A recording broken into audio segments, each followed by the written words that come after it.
جاتا ہے انہی مکاتب سے، انہی مدارس سے، مساجد میں بیٹھ کر، گھروں میں بیٹھ کر یہ جو حضرات قربانیاں دے رہے ہیں، یہ آقا کے مشن کو آگے بڑھانے کے لیے دے رہے ہیں۔ امت میں آج بھی آقا کی ادائیں جو محفوظ ہیں وہ انہی گوریاں نشینوں کی وجہ سے محفوظ ہیں۔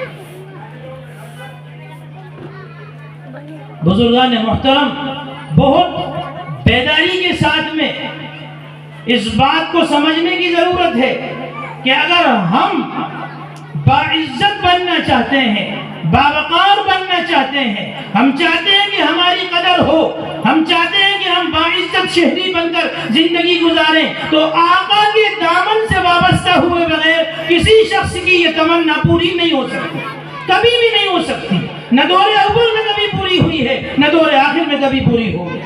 جب کبھی کسی کی تمنا پوری ہوئی ہے، حضور کے دامن سے پورے طور پر اپنے آپ کو وابستہ کرنا پڑے گا، تب جا کر کے لوگ باعزت بنے ہیں، باوقار بنے ہیں، اور ان کا حکم اس زمین پر بھی اللہ تعالیٰ نے چلوایا ہے، اور اس زمین کے اندر جتنی کائنات ہے ان کائنات پر بھی اللہ عز و جل نے چلوایا ہے، صرف اپنے آقا کے دامن سے وابستگی کی بنیاد۔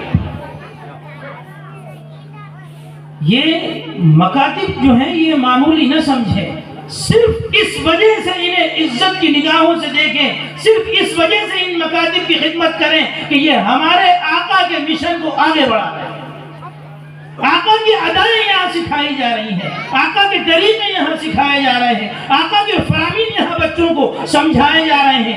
اسلام کا صحیح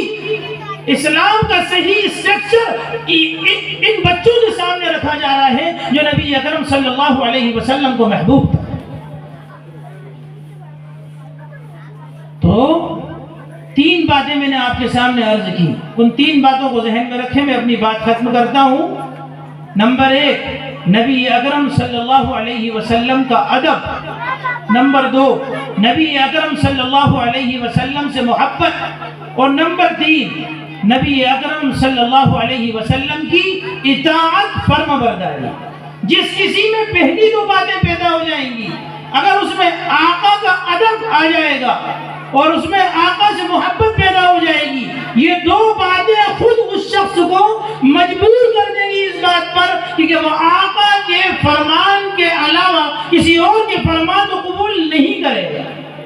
وہ اگر قبول کرے گا، اس کی زندگی میں اگر کچھ دکھے گا تو آقا کا طریقہ دکھے گا، آقا کی تعلیمات دکھیں گی۔ کاش یہ بات میری بھی سمجھ میں آ جائے اور پوری ملت اسلامیہ کے سمجھ میں آ جائے۔